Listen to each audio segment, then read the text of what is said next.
मेरो मेकअप बिग्रियो जाने यहाँ यत्रो भाडा कुरा थुप्रेको छ नले कोही पनि छैन यत्रोको छ सबै आयो सधैँ भले आफैले दुख देखेर दिएको भए कति छ दाबा भइसक्यो होला यो बिहेको कुरा चाहिँ नगर्नु है आमा पहिला दादाले बिहे गर्छ घर छ यसले बिहे यस्तो बेलालाई कहाँ दिन्छ खोइ मैले पालेको के काम छैन केही ढङ्ग छ के गर्छ के नभएको छ तपाईहरुको काम गरिरहनु भएको छ हामी हाम्रो काम गरिरहेछौँ बहिनी पढिरहेछ म पढिरहेछु यार कहिले काम गरेको देख्नै हुन्न हो तपाईहरु हरिश गरेले मात्र हुन्छ तिम्रो काम गरेछ नागा तपाईको साथीले के गर्छ अहिले हामी सब भन्दै बसेर गर्न थाल्छु मैले भन्दैछु है मलाई अरूको छोरा छोरीसँग नदान्दुस् म मेरो तयारी गरिरहेको छु त लोकसेवाको तयारी गरेकै छ नाचको तयारी गरेकै छ अफिसरको एक्जाम दिएकै छ अब निस्किन्न त के मेरो गल्ती हो हजुर बाउसँग मुकुलाई अनि के तिमी दिन रात छोरा मात्रै गर्छ है तिम्रो के छैन बाहिर नउदे टाकोटिका ए भन्नुस् मैले टाकोटिका है ए भयो मैले गर्दा तपाईहरु यहाँ बाजिरहनु पर्दैन यो घरमा म बोझ भएको छु हैन जहिलेको किचके जहिलेको ल तपाईहरु बस्नुस् म मेरो तरिकाले गर्ने जान्छु ए कति गराउँदा छन् बा उस्तै गराउने आमा उस्तै गराउने दादालाई पनि रिसाले पठाए आफ्नै यहाँ मेकअप पनि बिग्रियो अहिले मेकअपमा छेपारीको मासु अहिले म जान अनि बुढा यसरी दिन रात छोराछोरीलाई कराएर मात्रै हुन्छ त ठुलो भएको छोराछोरीलाई सम्झाउनु पर्छ बुझाउनु पर्छ बुझाउँदा हुँदा नि दोड बनाउनु पर्छ के हो मेरो सँगै त बाल्दै बस छोरो पनि त्यस्तै आमा पनि त्यस्तै न छोरोको ढङ्ग न छोरीको ढङ्ग कति चाहिँ गर्नु कति के चाहिँ भ्याउनु म न सम्झाउँदा हुने न केही गर्दा हुने नआए खानाहरू बस के गर्छ तिमीहरू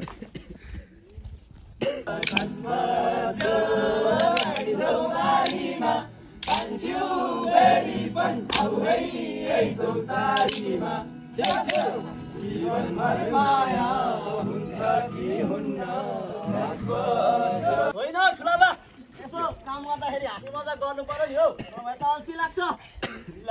हेर्दा त जिली छ कुरा त ठुलो ठुलो गर्दै रहेछ कति वर्ष पुगिस् केटा आइएम 19 वर्ष पुग्यो ठुलाबा ल हेर यसो पढाइ गोबर गणेशै रहेछ नि ए नानी कसरी त काटेको त भएन जागर चलाएर दिनु पर्यो नि त तिम्रो उमेरमा त हामी त उडेको चरा च्याप्प समात्यौँ त होइन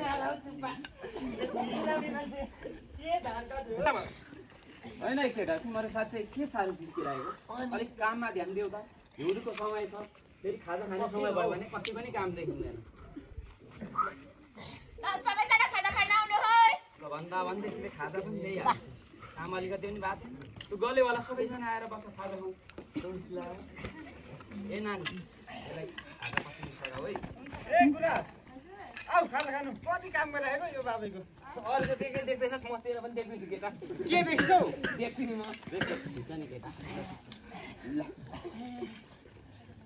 मजाले है यता चाहिँ रङ्गी हजुर बाबु साइलाको छोरा एकदम सानैदेखि मैले पढाएको यो ठिक छ है मेरो चाहिँ अलिक पढाइ सुधार्ने भएन त्यस्तो बुकिङ सुकिङ के तपाईँले पढाएको ठुलाबा मलाई तँलाई के हो केटा त्यो गएर साथीभाइहरूसँग गएर होइन बडा यही ठिक छ कसैले केही भनेको छ कि छैन ल बोलाउनु न आशा साप्पोमा आएको छौ नानी बाबु खाँदाखेरि पनि टन्न पेट फुटिन्जेल खाने काम पनि मलाई त्यस्तै चाहिन्छ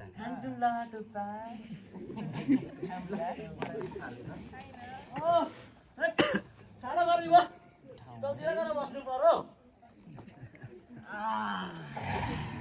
ए शिक्षा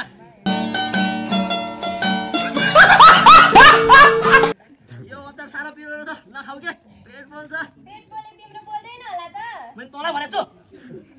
यो बदम सदम अमिला पिरो के छ यो जीवनलाई देऊ है केटाको अलिअलि भए पनि दिमाग बढ्छ कि अनि यो जाले चाहिँ दिमाग पर्दैन बढ्छ भने ऊ जीवनलाई दिऊ है अनि जाले दिमाग बढ्नु भयो त राइली मु सबै अफिसर भएछ नि हो साँच्ची हाम्रो गाउँबाट पनि परीक्षा दिएको थियो भने सुनेको थिएँ कस्तो के भयो नतिजा सुनाऊ त आर्यन र जीवनले दिएका थिए अनि कस्तो भयो त परीक्षा मेरो त पहिले क्लास त निस्केछ हौ बढी बा शाबास जीवनीको पनि निस्क्यो होला नि त अफिसरको आउन बाँकी अफिसरमा पनि त्यही पहिलाको जस्तै सासु खेलामै पकाउँछ तैँले यो मुलाले नाम निकाल्न त अब छेपारको कथा हो केटा हो तेरो पनि थाहा छ नबल्ल तेरा पनि देखा होला धेरै नबल्ल फर्के हानेर हे पार्छु अनि फर्के अब नाम पनि कसरी निकालोस् त काका ध्यान जति अन्त्यै छ यो जुनीमा त यस्तै भयो अर्को जुनीमा चाहिँ जीवन सिधै पोस्टिङ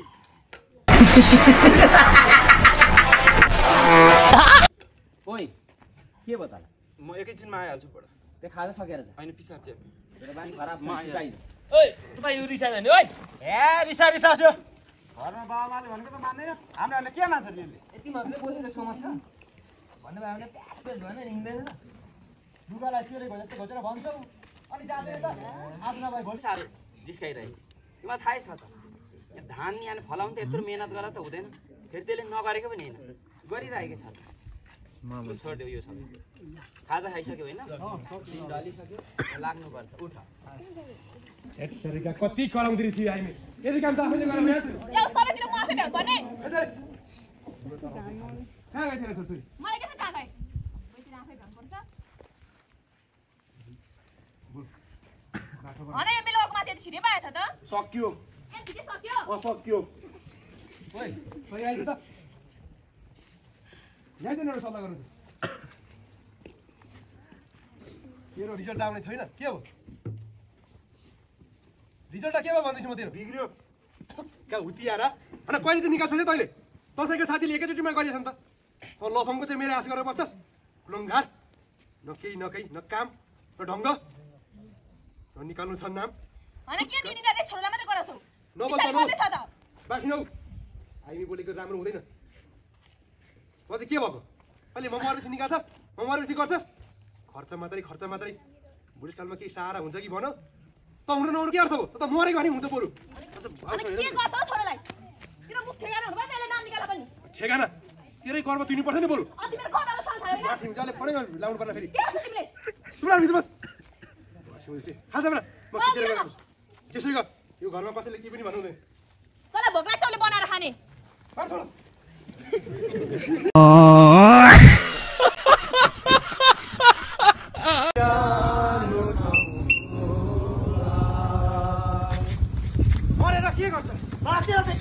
तेरो परीक्षा दिस तँ पनि के पास होइन त उठ्नै पर्छ फेरि लड्नै पर्छ गरेको मान्छे उठ्न सक्छ कसैको हिम्मत छैन मर्नु मात्रै समस्याको समाधान होइन होइन त मर